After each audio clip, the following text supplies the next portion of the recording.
Hello and welcome back to another episode of Beyond the To-Do List. I'm your host, Eric Fisher. This is the show where we talk to the people behind the productivity.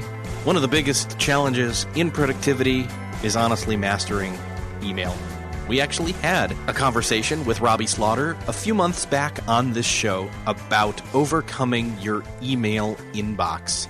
Well, email is such a touchy topic that we decided on the Productivity Powerhouse Blab with Steve Dotto and Mike Vardy to talk about email. In fact, it was the audience that suggested it as an upcoming topic, and we got around to it, and we recorded a whole conversation all about email. And I think you'll find this pretty enlightening and pretty depth-giving in terms of the process that not only me, but also Mike and Steve use. What tools we're using, our workflow, what we do on desktop versus mobile. Again, email is one of those things we're all dealing with, and it can be a headache, especially from coming at it from different perspectives than other people are using it, and so trying to figure out how to use it your way while they use it their way, etc. So, if you need to get yet another crash course or brush up on your email skills or add to your email productivity perspective, this is the episode for you to listen to. On top of this week's lynda.com course suggestion is actually a few different suggestions in one. I was looking through the library there at lynda.com where you can find thousands upon thousands of on-demand training through easy to work through courses for beginners, intermediates, and advanced. They have a bunch of courses all about email. Some of them are, for example, as we found out during this conversation, some people are tied because of their day job and desk job and cubicle job. They are tied to Outlook and Office. And so there are Office 2016 and Office 365 courses in here for Windows, for Mac, for learning what those new features are that are going to keep you on top of your email. There's even Gmail training. Something that maybe you haven't considered before is maybe part of what your issue is with your email is you have not mastered yet the tools that you are either stuck with or have chosen already. And this is a great way to brush up on them. Again, there's Office 2016, there's Office 365, there's Outlook for Mac, there's Gmail Essential Training, there's Outlook.com. Even some of the older versions, if your Office has not upgraded to any of the latest and greatest in terms of Office or Microsoft software, the older versions trainings are in here too. I've gone through all of them. Trust me, when I was in the corporate setting and stuck on Office and Microsoft and Exchange, these trainings in lynda.com helped me out tremendously when I watched through those older versions years ago, back 5 to 7 years plus now. Geez, that's dating me. Anyway, you can go through all of these. There is enough time, more than enough time, with a 10-day free trial from lynda.com that you can get through Beyond the To-Do List by going to lynda.com/TODO. That's lynda.com/TODO. Grab your free 10-day trial. Then you can go through any and all of these courses that fit your situation. And along with the conversation you're about to listen to all about email, you will be ready to take your email game to that next place where you can conquer your inbox. And I welcome everybody to today's Productivity Powerhouse Panel Blab. And the topic du jour will be dealing with email overload. I have the productivity experts in with me who are Mike Vardy and Eric J. Fisher. I'm gonna start Eric with a K. So Eric KJ Fisher. No, Eric with a K, the letter J, F-I-S. I think we need a good nickname for you. I think we should start calling you KJ. No, it'd be EJ. No, I like KJ because it's Eric with a K. That makes no sense. It makes sense to me. I like the new backdrop, by the way, Eric. Thank you. It blocks out the rest of my attic garage stuff. My dog is just pining for attention at this point. He's nuzzling me like crazy. Tell him to send you an email. Yes, send me an email. So let's deal with email overload. Today's topic, folks, is email overload. So I'm just wondering, how many people we have in the room? We have 24 people in the room. I just want you all to jump over into your email client right now and then type in how many emails are in your inbox right now. I want to see the numbers coming in the chat. This is going to be the best way to start. And everybody put in chat. And I'm going to start. I'm going to start. Actually, I should do that. Let's see what mine There we go. Eric, you going to do the same? Well, I'm going to do both email accounts too. Okay. Edit Pro is 1,800, nearly 2,000. Roberto Blake, you demand, Roberto. But Roberto, I want you to check your real email address. I'm just teasing you. I got 21 in my work email. 42 in my work email. Good for them. I'm bigger than you guys. I'm 65. 72 in one inbox. Okay. Personal has... Okay. Personal is 101. Personal is 13. Oh, Hectic Dad is multitasking. He will be at inbox 0 by mid blab. 58. I'm actually disappointed. So far, nobody has come clean with the thousands, other than one of us has got the multiple thousands. 1,900. I see. Barbara Phillips is saying she's got Gmail, obviously, so she's in priority inbox. She's got 50 in her priority inbox and just thousands that she can't get to in other. And we're going to talk about tools that'll help you get some of those down and what I think about the email inbox and what it really means. And Eric, I'm sure you have points on this. Yeah. I don't do. Do you like? Well, first of all, let's start with email clients. What do you use as an email client, Mike Vardy? I've run the gamut, and I'm back to Gmail, the web interface. The reason is because of the extensions. Yep. Okay. Eric? Same here. Really? This is unfortunate. Well, I will say this. We tried a lot. Yeah. There is an email app on my Mac that I do use called Kiwi. Yep. But it gives you an individualized Gmail interface. Except it doesn't give you the extensions right now. You and I probably both backed it. It was a Kickstarter project. Exactly. It was called Gmail for Mac initially. I have it as well, but my biggest concern with it, is the fact that it doesn't have the extensions yet. It doesn't have the Todoist extension. And they're working on it. They are working on it. I like it for that fact that then I can just open email and not have browsers open as well. So another one that does this on the Mac, by the way, is called Mailplane. And it's been doing it for a long time, but it definitely doesn't have the extensions, and there's no sense that they ever will add them. So Kiwi is the one Eric and I have used, and I mean, there's lots out there. We'll go through more of them later. And then Mailplane is another one that kind of emulates that Gmail interface on the native Mac app. Yeah. Mm-hmm. And it's unfortunate, but I also use Gmail on the browser. The reason I say it's unfortunate is it doesn't give us an awful lot of diversity. But again, how many of you tried, Eric? Oh, a number. I mean, Airmail. Yep, I have that installed. Sparrow. Yep. Let's see what else? Which was bought by Google, right? And they became part of the Gmail team. Mailbox, which is part of Dropbox. Mailbox. Right? Actually, I do use Mailbox occasionally. Why? Just to quickly say, okay, here's the thing. I need to do stuff with these right now, but I feel it's too much to do all of it right now, so I'm going to tell it to come back later. And then if I've got a chunk that I can knock through without having all of it sitting there digging through, so triage. It's a mental trick. Honestly, email triage, basically.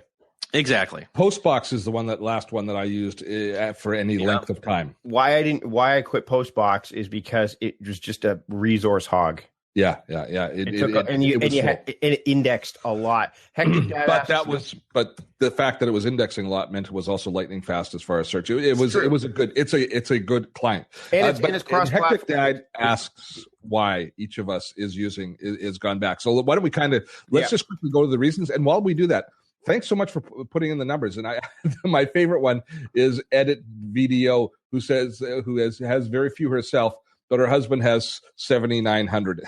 Wow. She's checking his inbox. I'm thinking when you want the husband to do something, you tell him, you don't email him. So the reason that I am using Gmail, it comes down to one simple, it's a practical more than anything else, is the fact that because of my channel and how many demos I do and how often I'm testing out different gear, it's just far easier and quicker for me to set up new devices using Gmail. I just basically put in using the whole Google ecosystem, actually, not just Gmail. So I just sign into Google, and and everything is there regardless of the device I'm on. So that's the main reason that I use it. I'm not in love with the Gmail interface. I think it's good. I do like the extensions, but my main reason for me, it simply comes down to convenience. Mr. Vardy. Extensions is one of the primary reasons, but the other is I'm using a MacBook Pro with SSD storage that has its limits, and I don't want. And whenever you use a local email client, a native one, it's storing email and it's taking up space. And I have gotten to the point where there's sometimes 10 to 12 gigabytes of space that it's using. So that's another reason that I don't use it. And I mean, but one of the big reasons is that the extensions. They're a big part of it, because when I want to convert an email into a task, I don't want to always have to forward it to Todoist or forward it to, Asana, I still have to forward it to. Although I can create now in Chrome, you can click on the Chrome extension and it turns an email into a task as well. So I want to be able to do that quickly. But truth be told, we'll probably talk a bit more about this later, is I do most of my email checking generally happens on my mobile devices anyways at this Several point. people have commented on that. Yep. By the way, my new Mac Pro that I'm just testing out, and I think I'm going to keep, it does have flash storage as well, but mine has a 750 gigabyte drive. Mike. Nah. I know. Eric, what's the reason that you use Gmail? What's the main reason?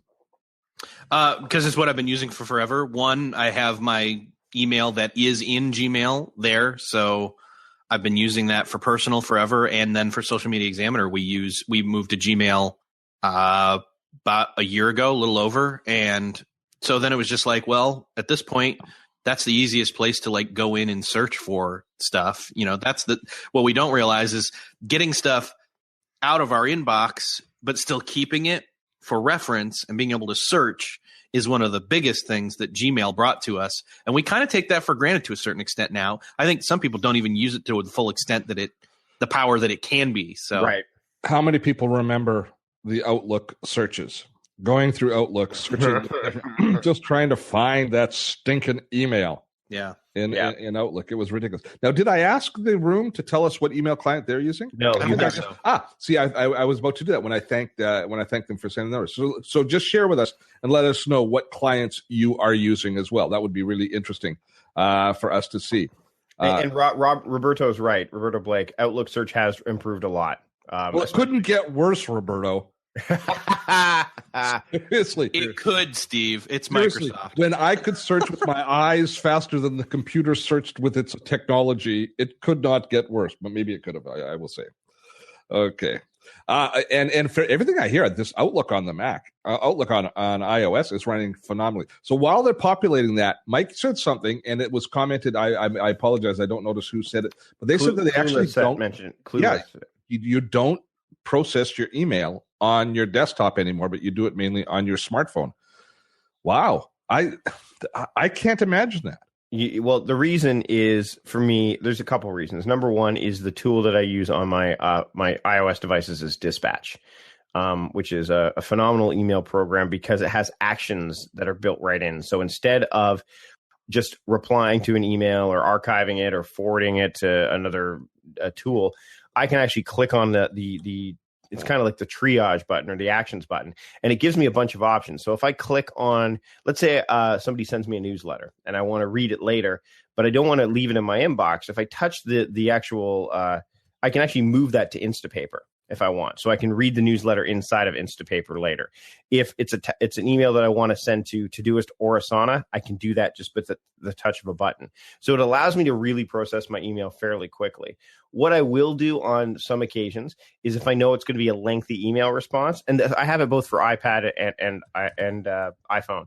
If it's going to be a lengthy response, I'll often reply on my iPad because the keyboard's bigger and I can do that a little bit faster. But sometimes stuff will stay in the inbox until I get back to my desktop and do it there. But most of my email checking, in fact, this morning before I headed, after I did my little bit of morning routine, as I jumped into email just to see, I did a quick check in Dispatch and dealt with the stuff that didn't need to be there anymore. So I like that. And frankly, the other reason is my phone is my communication device. So I like having that component in there. I've talked about like it before, device specific uses, and most of my communication takes place on my phone. So why not my email? If the tool is right, then why not? And the thing I like about Dispatch is it encourages the concept of touch it once. is it encourages you, which is probably the biggest issue that we all face. And it's something that we don't often, well, maybe we do speak about, but to me, it's still the overriding reason that people get buried in email is they don't is they open and then they close that email. For me, every time I close an email, I feel like I'm a failure. Yeah. Every time I deal with an email, I feel like I'm a success. And I know that's kind of... But that's what a lot of people do. A lot of people, if they touch their email and deal with it, like that little bit of dopamine that they get, it's true. It's a little bit like I've dealt with this email. Bing, you get a little bit of rush of accomplishment, which is why a lot of people spend their whole day in email because they can get, they're moving this little tiny ball forward instead of getting out of email, moving some bigger stuff forward. So, I mean, but there is that, it's the same reason why, that's why inbox zero in the way people normally have associated with, and Eric, you can talk about what Merlin and I both like. Inbox zero is not get your email to zero. But it's been bastardized to me. It's not having zero emails. No, but that's what people are taking it to. So if someone says to me, "Oh, I've got zero inbox," like who is it that said I have zero inbox this morning? I'm like that. Like it's not as massive an accomplishment in my eyes as to some people it is because. And the reason it's become such a massive accomplishment is because you've done 300 things or 100. You can quantify it. You can say, well, I had 130 emails this morning. I have zero. Yeah, but what else did you do? Like and someone asked, how do you turn those emails into tasks? You forward them to your task management app or you write them down in your day planner or whatever. And then if you want to track them, I know someone asked the question, how do you track them later and how do you not forget them if they're not, if they're sitting in my inbox, I won't forget them because every time I open my inbox, it's a mystery. I don't know what's in there. But when you put it somewhere else, like into a folder or into a task app, you have some context, right? So sorry, I get really hyped up about email. And Steve, you and I, when we've done our workshops before, you gave me the gears because I used to say, never check your email first thing in the morning. And half the room would be like, that's amazing. And the other half would be like, this guy is an idiot. Well, that is. I think you're being kind. It was more than half the room. And I think they were thinking more than idiot. Yeah, it's not my way of doing things. I like to know. I don't like to be blindsided by stuff in my email that I should have. If there was ever anything in my email that I didn't know about, I would feel pretty bad. Eric, we breezed right by processing your email, desktop or smartphone. I will do both. I think I can do triage quicker mobile, but I think I can actually respond and or act on emails faster on desktop. I think it's just because of typing speed. And on phone, that's swiping. I increasingly just audit my messages on the phone, and I deal with them on the computer. It's interesting how I've reversed that with some of the other social feeds that happen. Is I process a lot more of them on the phone right now. There was I wanted to go back to the question. Oh, but by the way, reading through the list of apps that our community is using, it seems that Gmail is pretty much the dominant one. But a fair number using Outlook, and a lot use email or Gmail for personal and Outlook for work. So there's still that big Microsoft. There's that Microsoft thing. So Edit Video asks, how do you not forget something that's not in your inbox? How do you not forget something if it's not in your inbox? I think what she means is so I think that what's happening is she's falling into the classic trap of using her inbox as for something that it's not designed for. Yep. We all have calendars and task apps that we move all of our important stuff from the email into, and we try and process it in the appropriate tool. I'll tell you quickly. My system is I've got a link to Todoist. So if it's got to become a task, it goes to Todoist. And a lot more than Mike I also will often send emails directly from Gmail to my calendar. And you can create an event within Gmail, which creates a calendar event with the email. Anything else that's super important in my email, I forward to Evernote, and I keep them in Evernote. That's where everything stays. So I just have the premium Evernote account. So if I have something that I want to archive and save, I don't bother saving it in Gmail. I will search for things occasionally that I can't find in Gmail, but instead anything that's important, such as invoices, bills, that sort of stuff, I will forward that into Evernote, and that's where it lives. That's my system. Yeah, Evernote for me is that's where information goes. So whenever I'm coaching somebody, I'll say, and if they want to get into these tools, I'll say, okay, get your stuff. If it's a task, look at this email and say, is this a task? Is there action required? And can I do it now or can I not do it now? If you can't do it now, then you forward it to your task app of choice, whatever that task app is. And we've talked about having multiple task apps. Well, then the second question is should this go into this one or this one? Like if for most people, they don't have that question. The second thing is, that question right there can most of the time be answered by which email account you're in. That's absolutely true. So you've already segmented it. Yes. Secondly, then if this isn't an action, is this a piece of information or reference material I'll need later? Yes, great. Send it to Evernote. Or if you're using email folders, then fine. Put that in an email folder if you absolutely must, but especially if you've got good searching that Gmail has, and Outlook search has improved as well. Or maybe if you're using an Exchange server and you don't have the privacy actions, then you send it to OneNote rather than leave it sitting in Outlook, because OneNote's got the power. And Edit Video asks, is that an Evernote note for every single email? Yep. Absolutely. It's like taking when bills come in or when a physical mail comes in and goes in your inbox and you go, oh, this is a file. This belongs in this file folder. That's what you're doing. You would never, ever, ever, ever go to your physical inbox, like your mail inbox, and look at it. And when the mailman delivers it and go, oh, look, a bill, junk mail. Oh, here's some newspapers. Oh, look, a check from somebody, and go, well, I'll deal with this later, and put it back in your mailbox. That would be insane. But people do that all the time with email. So that's what you do. That's how you should process it, is when you look at email, say, is this an action? Is this information? Never leave it sitting in your inbox. It's like having bad Christmas every time you open up your email, because you don't know what's in the inbox. It has no categorization at all. So that's my process is, if it's in my inbox, then it shouldn't be. And a lot of people, or it's just arrived. And a lot of people say, well, yeah, but I get a lot of email. Then start small and say, okay, you know what? If it's from today, give yourself permission to leave it in your inbox. So I'll tell people, look at the timestamp. If it's got a time on it and not a date on it, then it's okay for it to be in your inbox and get the rest of the stuff into the places it needs to be. That's kind of how I roll with it. Now, I would point out that just in case there's any confusion, every email does not go to Evernote. Conversations remain in Gmail. And if I have to search for something that's conversationally based, where we've got a nested email thread going on, that I go back to Gmail for. However, anything that, as Mike says, anything that is information based that I need to store, that I need to access later, that goes to Evernote. And increasingly, we haven't mentioned it, but increasingly for those nested conversations, those don't happen with all that many people when you stop and think about it. Those happen with people who you're actively engaged in having, in working with. And for the most part, that community for me has moved over to Slack. Yeah. And so in the nested conversations that when I say nested conversations, it's those emails that have multiple replies and you start looking for a text thread and you've got like 72 emails that are all related to the same topic in your search that have been archived. Those increasingly are no longer living in Gmail, thank goodness, because that was the bane of my existence in Gmail. And I don't like how Gmail handles the nested thread, and I don't prefer the two different formats. What are they called? As far as the way that we view our email, I don't. Threaded and non-threaded? Is that? Oh yeah, like inline conversations and yeah. I don't like either one. Actually, Outlook dealt with that the best. Outlook, I liked how Outlook used to deal with that. Right. Eric, what about you? What specifically? Process. If you kind of outlined how you. What's process? My process? Yeah. Let's see.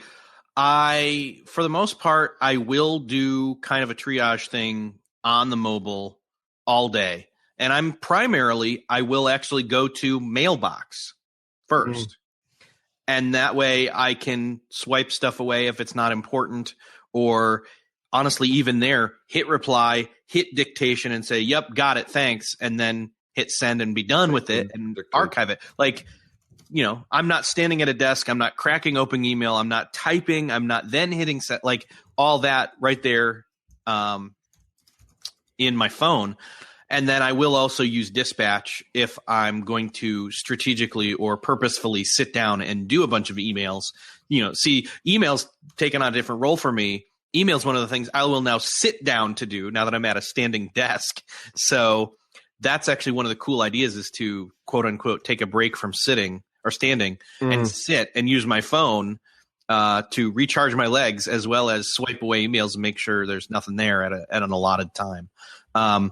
There are times though then when it's like, okay, let's actively stand at the desk, stare at the screen, and make sure there's nothing sitting in the inbox that should not be sitting in the inbox anymore for the day. So kind of a clear the end of the day kind of thing. Right. For the most part, that's how I operate it. And this is a good point to take. The inbox zero thing, again, it's not about having no emails in your inbox. No. And I put the link in there. I can put it in again. It was one where Merlin was talking about it years later. The zero signifies the percentage of attention that your mind has on what's in your inbox right now, even though you're not in your inbox. Yeah. That is such an important thing, is how much stress trying to maintain knowledge that, and that for me, inbox zero physically represents white space at the bottom of my email, so that I can see it all in a glance at the end of the day when I'm done. If I've got that, then I'm not worried about things and I'm not parking things in my brain. And it's all about getting more rest. It's all about being healthier mentally, is what inbox zero is. Because the thought is that if you allow things to move below the horizon in your email inbox, since we don't scroll down and look for things all that often, our brain tries to maintain that, and it creates something called an open loop, which creates a tremendous amount of stress and pressure, because your brain is basically acting as storage for information that it shouldn't be acting as storage for. And that's where a lot of our stress comes from, as you can see right how I'm talking right now. But I love that concept. That to me was the penny dropping as far as the entire inbox zero thing went, is the fact it reduces stress. It allows us to sleep better, and it becomes a cycle of positivity as opposed to a cycle of negativity, which happens if you are overwhelmed in your email. Yes. Yeah. That actually brings up a question that I have for the two of you. Mike, I know partially your answer on mobile with dispatch is to sort by first in, first out, or last in. I want to see. Anyway. I want to see the oldest email first. I want to see the oldest one. First in, first out. Yeah. So first in, first out. The first ones in are the first ones you're going to deal with, and so on. Not latest and greatest. But how do you do that in the Gmail interface in and of itself when they don't let you? You can't. You can't. So do you scroll to the bottom and start there? Except, well, the nice thing again is by keeping my emails fairly limited, I don't have to scroll too far. Right. So that's another reason why I spent. And Gmail, you used to be able to do it, by the way. You used to be able to. The new interface doesn't allow for it. I really wish somebody would build a lab feature that would allow you to sort your email inverted, but they don't. If Kiwi would add that to be able to swap it, geez. Airmail does. Airmail on the Mac does. Right.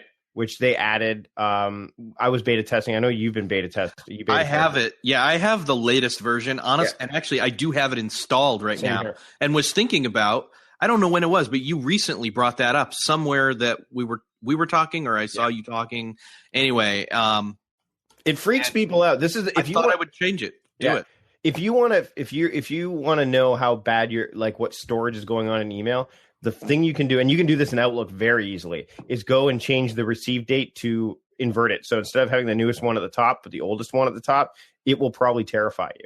Yeah. Actually, do that. If someone's in email right now and they can do it, I'd love to see what your oldest email in your inbox is. I've had people that have got emails in there from 2012 or earlier when they do that. Geez. And they're like, well, I just want to leave it there in case I need it. You haven't. That's where archive is for. Exactly. Or put it in Evernote, or put it in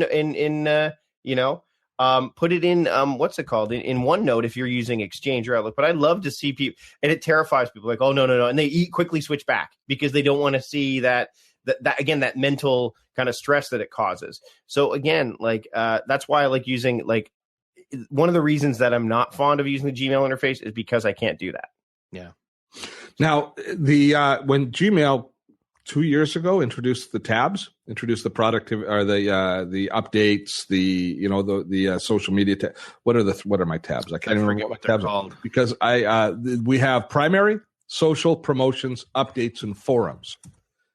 So those have become an absolute blessing to me. But inbox tabs.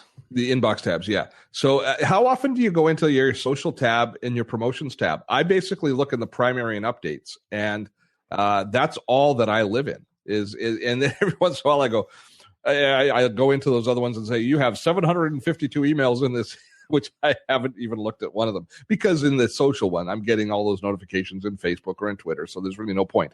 And in the promotions tab, it's just, I only look there if I'm expecting something and it hasn't arrived yet. Although occasionally I do notice when I send out my newsletter that it ends up in the promotions tab. So I recommend everybody check their promotions tab regularly in case my newsletter ends up in your promotions tab.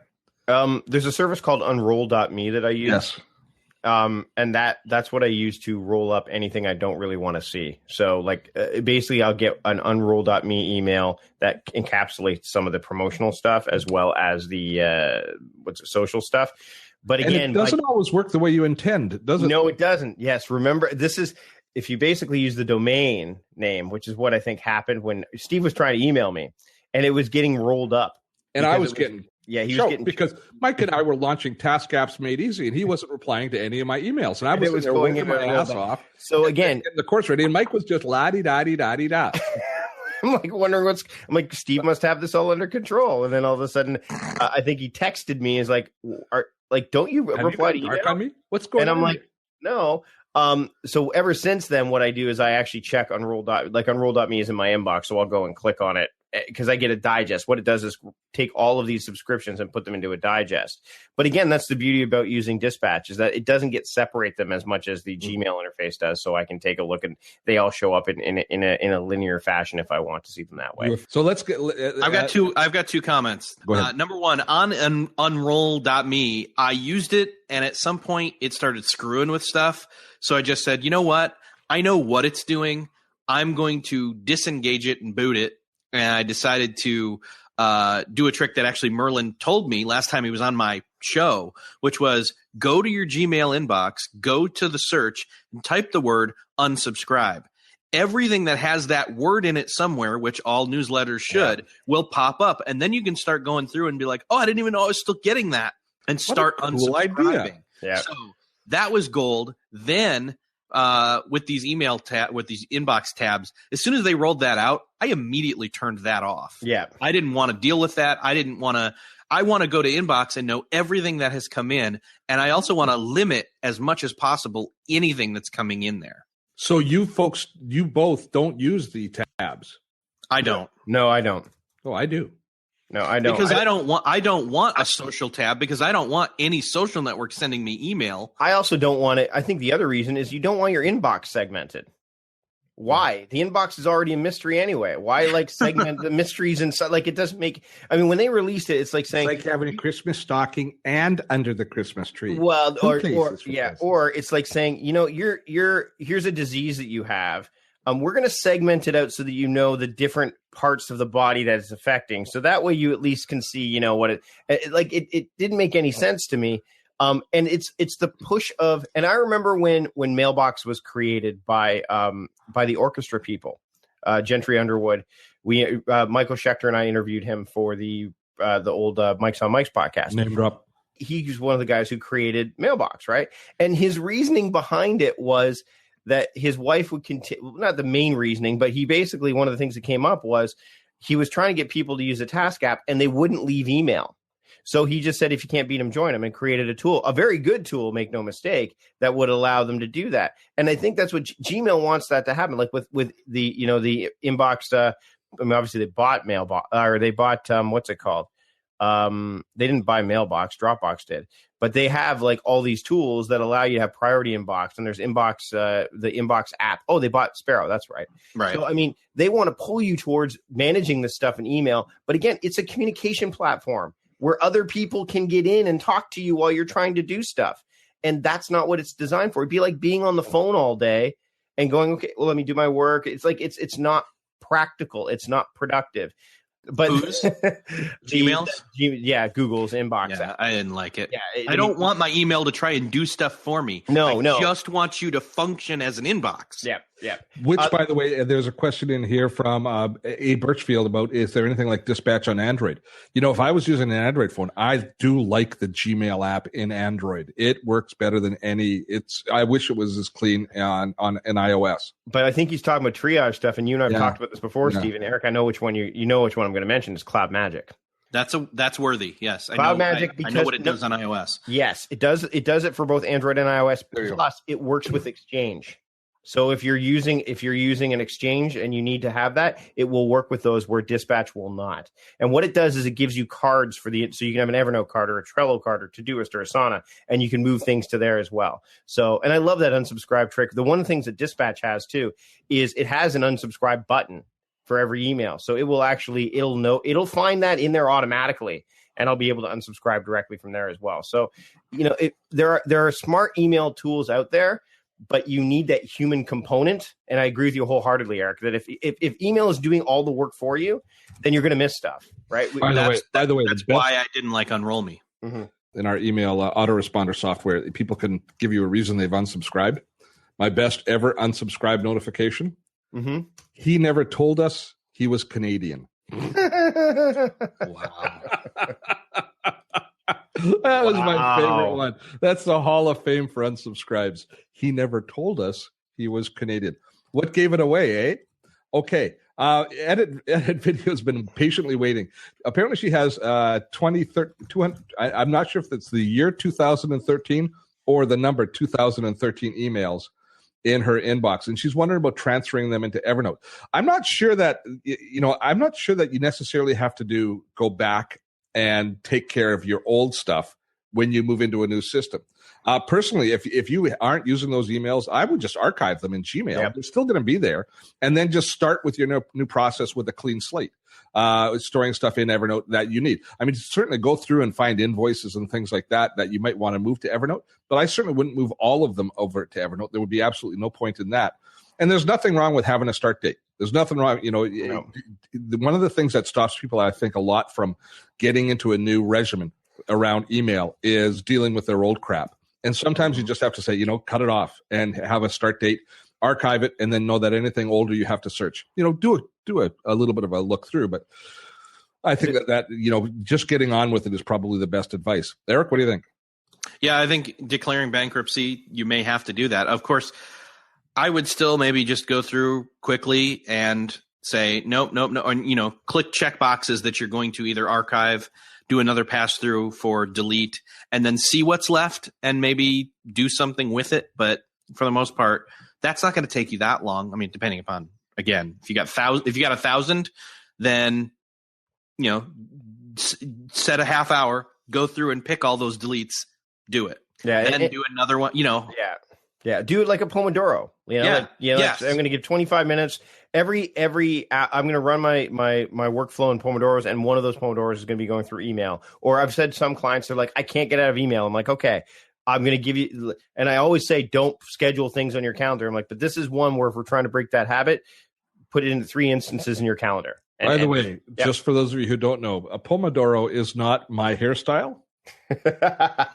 It's an increment of time. It's 25 minutes, part of the Pomodoro technique. Actually, it's an Italian tomato. It is, but in the context of what we're talking about, all of them. Hey, and you can buy a tomato timer for quite a bit of money that will help you with your Pomodoros as well. So another thing I want to mention is that there are other tools that you can Boomerang, which I know we've like, there are tools that can help you manage email if you're feeling overwhelmed and you don't want, I know, I'm a night owl, so I don't want to be responding to emails at 1 a.m. because people go, oh, look, Mike's up at 1 a.m. That means I can reach him at 1 a.m. because there is subtext in every email that you send. So there's a tool called Boomerang, which allows you to schedule when you're sending it again. And I think Gmail has that now too, right? I haven't looked, or is it a lab, or Outlook does? I think Outlook does. Yeah, I don't think Gmail gives you the native ability to do that. I think Outlook does now, though. I think Outlook has some components to it. Someone correct me if I'm wrong, but in the chat. But what it can do is it basically says, and I have some clients who love checking email at night. They do their regular work, and then at night they'll go through their email and they'll schedule those sendings for the morning after. So it looks like they're ahead of the game when really, and they're doing it first thing in the morning when really they've done it in the evening. So, and another tool that you can use is, and Ari Meisel's talked about this. Eric, you've interviewed Ari before, right? No, I haven't had him on yet. So Ari doesn't use a to-do list at all. What he does is he uses a tool called followup.cc. And what happens is he tells the email, when he looks at it, he goes, when do I want to deal with this? If I'm going to deal with it today, it stays in my inbox. If I'm not, I'm going to use followup.cc to send it to me on the day that I want to deal with it. And so he basically manages. That's how he manages it. I don't recommend that because, again, it keeps you in your email inbox in a manner of respect, and you have to be very disciplined. But that's what he does. So again, it's about using those tools combined with the human component that so that you can make sure that you leverage it the best. So those are two options, Boomerang and followup.cc, because I know some people out there are going to definitely look for tools. So let's talk a little bit about let's stay on the tools bent for a moment. A Birchfield is asking, is Cloud Magic like SaneBox? No, it's completely different. Cloud Magic is an email client. SaneBox is a system that goes through and as Eric, I'm pretty sure Eric would hate Unroll Me. It's like Unroll.me, but it keeps what it does is it segments it inside of your email inbox as opposed to taking you to it doesn't give you a digest like Unroll.me does. But the problem is that it can also break. I know David Sparks loves it and he's used it.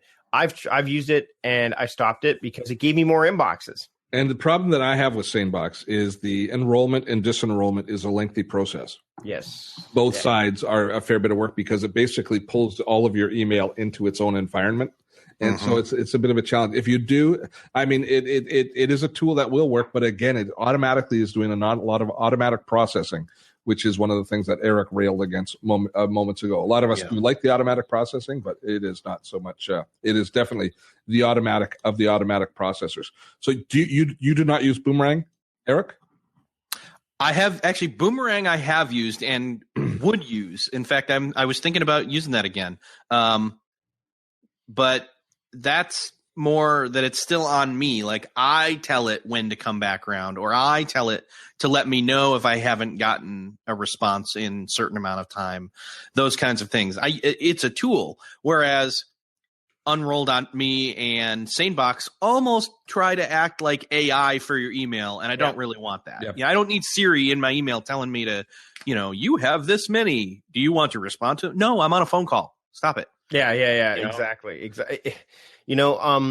The problem again with email is because in a lot of ways is that it came along before, like say text messaging or something where people could actually just text you instead of sending you an email about silly stuff. And some of the stuff is absolutely silly. There's nothing worse than getting that email. Like, have you ever gone through an email exchange, guys, where you feel like you have to get the last word in?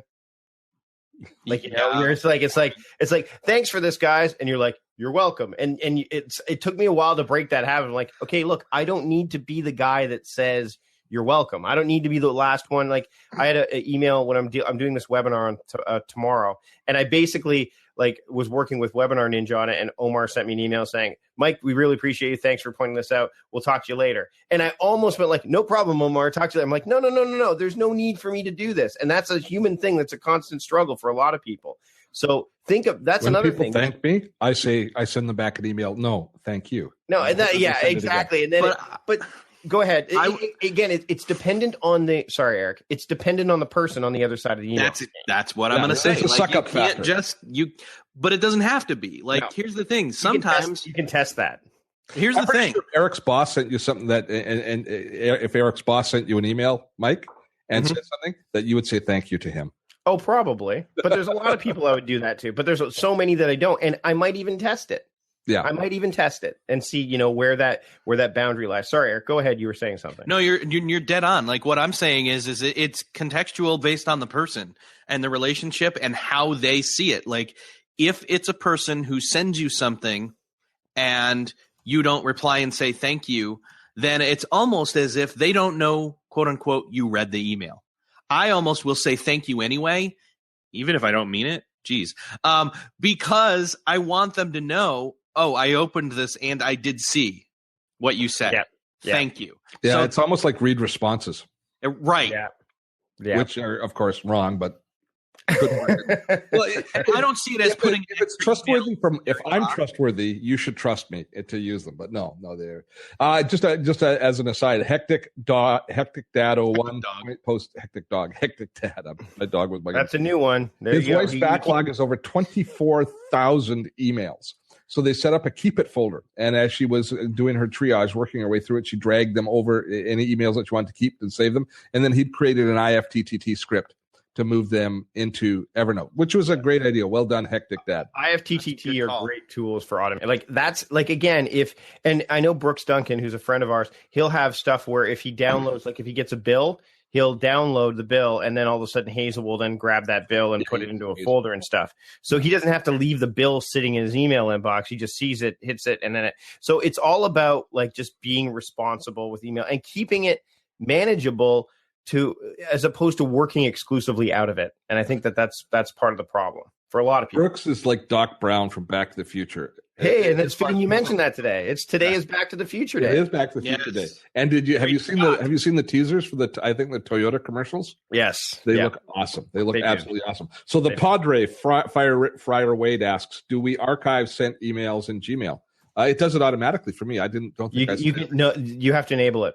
Oh, yeah. Did I have to enable it? So yeah, and then you enable it, and then you have an option. In some cases, so what I'll do is if I'm sending an email to somebody, I'll send it, and then if I have to send it to somebody else, like so 2 separate messages but the same email. So let's say somebody emails me about like, hey, I want to schedule some time with you or whatever. I'll send them like the Calendly link or whatever, and then I'll say, or schedule once link rather, and then I'll hit send, and then I'll forward that email to my assistant and say, hey, can you do me a favor and look up some research on this, and then I'll send an archive. So that I sometimes use both. I don't always archive. Oh, that's right. Okay, so the the send and archive, that is, I think there's another way that's used. So in Gmail, when you're in the compose window, if you've got the archiving email, it's called the setting is to automatically archive, Mike, is I think what you're talking about. So you've got actually 2 different send buttons. You've got a send. Yep. Actually, if you have Boomerang, you actually have 3 different send buttons. So you have the send. True. You have send and archive, which will send it, and it will archive it into your email. And then you've got a send later button. So and that works also with the replies. If people are replying, they have the ability to reply later or to reply and keep it in. And the reason you might want to reply and not reply in archive is if you want to keep the thread in your inbox for whatever reason. Yep. Mm-hmm. Yep. And I think that's more or less what you were talking about there, Mike, as well. Yep. Absolutely. So there you go. Yeah, email is we're always going to have this battle with email. I think it's just a matter of, again, and we've talked about this with productivity tools in general. Tools will only take you so far. Mm-hmm. Yeah. Speaking of other tools, Friar Wade also asked, what about chat apps instead of replying via email? Here's the thing. If they've initially sent the question or if they've started the correspondence off in email, I'm not going to switch it over.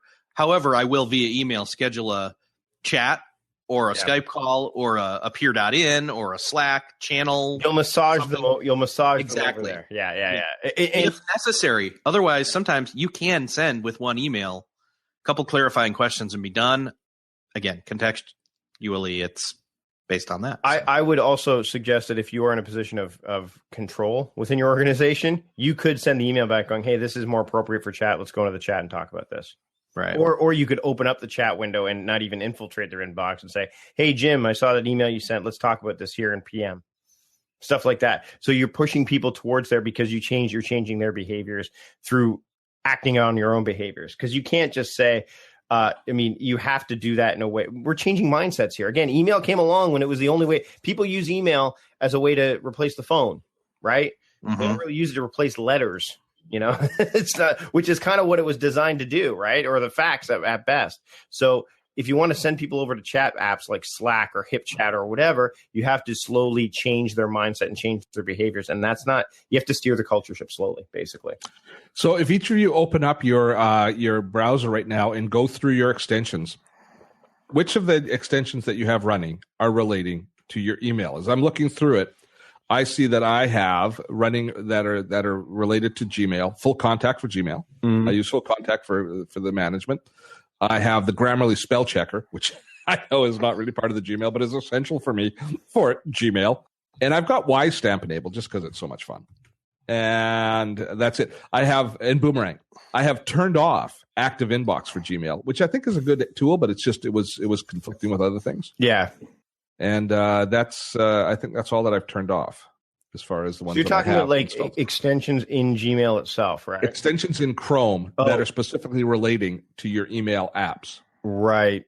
So for me, really in Chrome, I guess Todoist is there Because I mean, I can link up Gmail with Todoist. If I click on an email, I can actually do it that way. You've got Boomerang installed. Boomerang, yeah. That's about it. So you don't use Full Contact, or you don't use what was the one that LinkedIn bought that they messed up? Reportive, which I loved before. No, the only one that's really there. I mean, I guess Asana would count too, because Asana allows me to take that Gmail and turn it into a task for productivity as team stuff.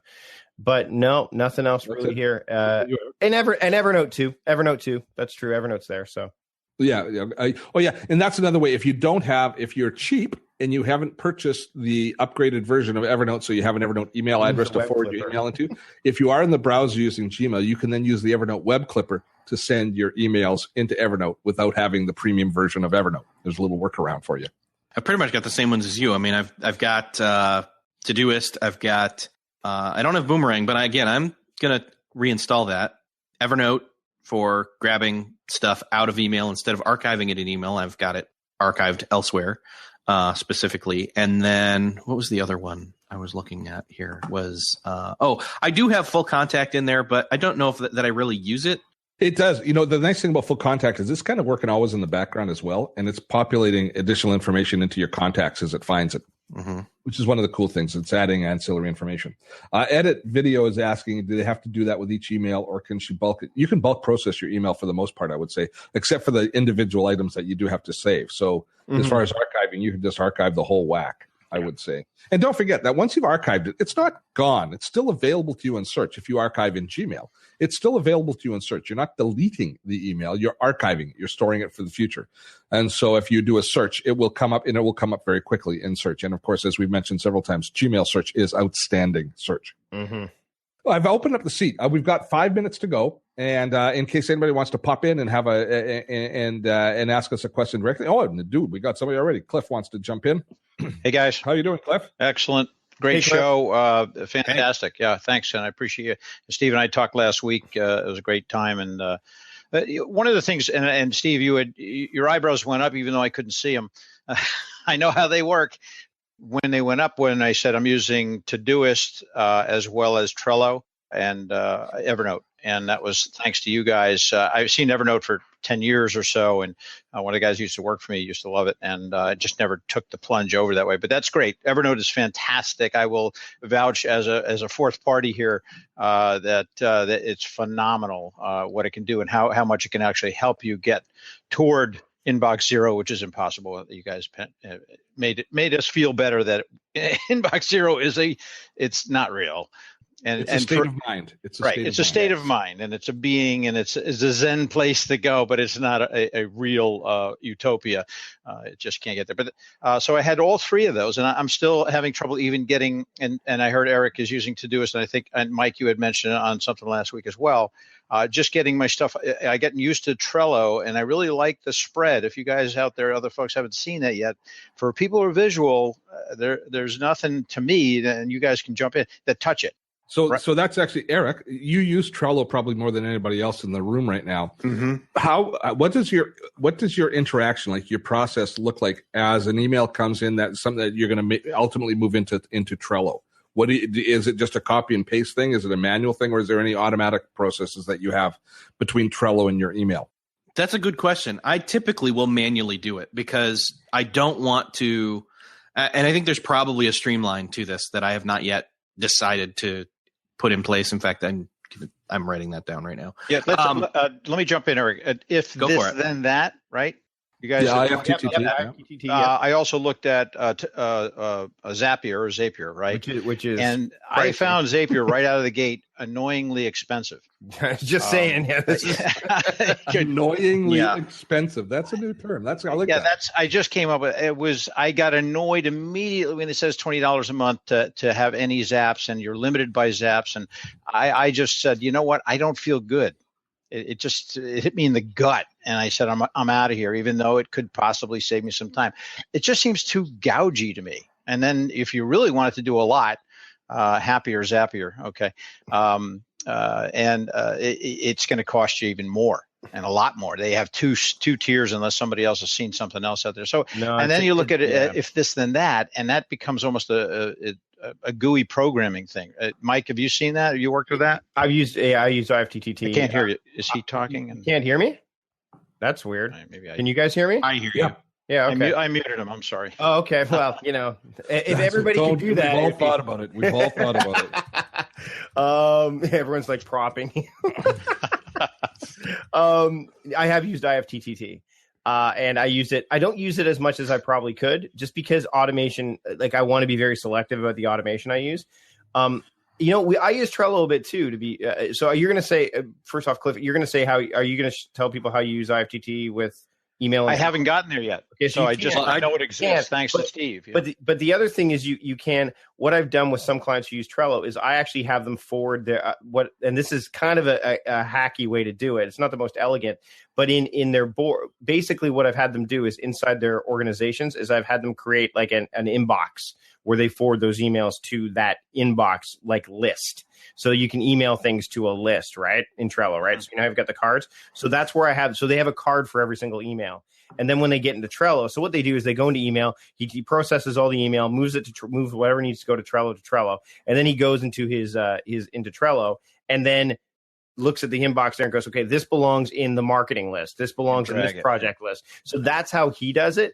And it's pretty effective. The only drawback, as you could probably mention, is you can't reply directly from Trello. You can't click on it and have it open it up inside of Trello. But that's one way to kind of avoid the whole, let me type in this thing in Trello and manually do it. You can forward it and then change the subject line to whatever you want the task to be.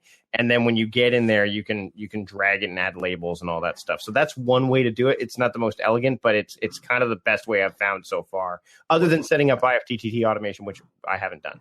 Right. And what about connecting those together? Somebody did put something in. Do you guys know about that? Chrome, Google, Gmail to Trello? Eric was going to. Go ahead, Eric.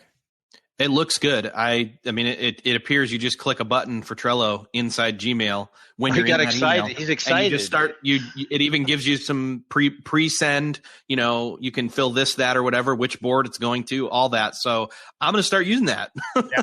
I knew he was excited. See that? And if it fills a gap I didn't know I needed. So. Yeah, and see. Does anybody? Well, let me ask you: does anybody else out there have tips like that will save us? IFTTT is great. I'm an engineer, but I don't have the time to program nothing, and I think that's where we're all at with that and saying, well, just to go in and generate. Are you using iOS, Cliff? Well, I have iOS, on my phone. But Clueless mentions, and this is a great point, is that you can send directly to Trello through the extensibility option in Trello, and also Cloud Magic does allow you to send directly to Trello as well. And I have done the iOS thing, and it works. Yeah, the okay, iOS. What about last? I'm going to jump out because you guys got a lot of people here. In terms of getting stuff to Todoist, I have not dove into that yet. I've been getting Trello together, and it's certainly three different things that do different things for you, right, Mike? Why are you using both Todoist and Trello? Well, because you told him last week. No. No, he drank your Kool-Aid. If that's why, that's fine. But I mean, some people, they'll use a separate board or a separate organization. So they'll have the personal organization and the professional organization. Oh, I have more than one board. So but you have more than one organization? Or more than one board? Well, I've got personal and professional, but I've got another whole business I'm starting. So there's So you want to keep those segmented.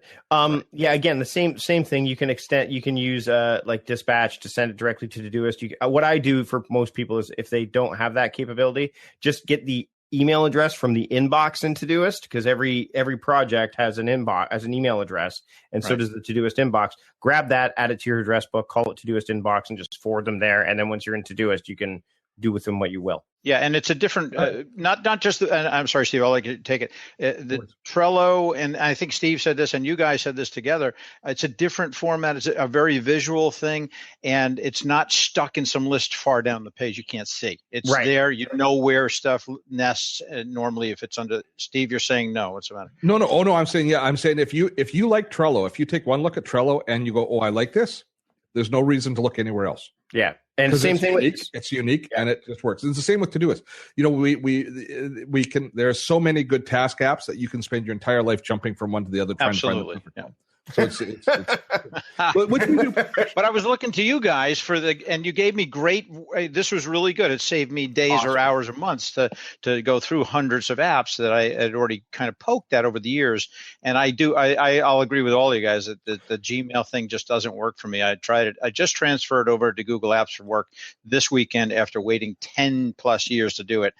I'm kicking myself and loving it. So because you're kicking yourself because you have to pay for it now. Well, I don't care about that. I've been paying for Outlook host it's exchange. Not annoyingly expensive. It's not annoyingly expensive, right? And for what you're getting, I mean, you need it. You need Absolutely. If you're in business, you need to have something. I've been on hosted exchange, like I said, 11 years, but there are certain things that now apps are all being written. They're not being written for Outlook on a desktop. They're being written, if anything, for Outlook on 365, which I hate. So everything is written for Google, Gmail, and calendaring on the Gmail, and that's what's really forced me to do it. Is interface. I'm going to let some other people in here if they want to jump in. It's time we're going to wrap up. But thanks, Cliff. And that and if I do kind of have one tip, kind of that's come recently is for as we've talked about this in the fact that we've talked about the Trello, a possible Trello link, and that Eric J. Fisher, AJ, as we like to call him, did not know about the Trello Gmail Chrome extension. We talked about that in Task Apps Made Easy. Yeah, but he didn't take our course. He doesn't need to. It's too cheap. He Task Apps Made Difficult. But the bottom line is, but here's a message for everybody. Go look through the Chrome store and see if you use Chrome, and see which extensions are available. I just did this for some videos that were produced. Actually, the next video that comes out tomorrow is 4 Chrome extensions that I use each and every day. And for me, the Chrome extensions are becoming the biggest productivity tool in my arsenal, or the ones that are making the biggest difference right now. Things like, we all use LastPass or something along that line. But finding these different Chrome extensions that work. So make sure that you look at the tools that you use day by day, and then see if there's a Chrome extension that ties them in. And typically they're going to tie them in related to Gmail, or if not, it's going to be related to your general browsing. But man, oh man, those are the ones that are making a difference for me right now. So what do you think? What did you learn about email this time around in this conversation with us and the audience about workflows, about mobile versus desktop versus perspective, and your approach to email? How does your approach differ maybe from ours? What can we learn from you? Honestly, I'm always trying to learn how to better do email. It's one of those things, again, that's just fluid because it's interaction digitally. So let us know what you think. Head on over to beyondthetodolist.com/119, where you can find the show notes for this episode. And again, don't forget to check out the course suggestions for this week over at lynda.com/TODO. That's lynda.com/TODO. Grab your 10-day free trial of Lynda courses, and you can jump in on all those courses that you can use to learn to master those email programs such as Gmail, Office 2016, Office 365. You can learn Outlook for Mac, all of these systems that some of us are quite frankly stuck with, or you can learn how to not just be stuck with it. You can learn how to master it. It may be the tool that you're stuck with, but it can also be the tool that you excel with. Again, grab your 10-day free trial, head on over, and then start checking out those courses. lynda.com/TODO. Thanks again for listening. I'm Eric Fisher. I will see you next episode.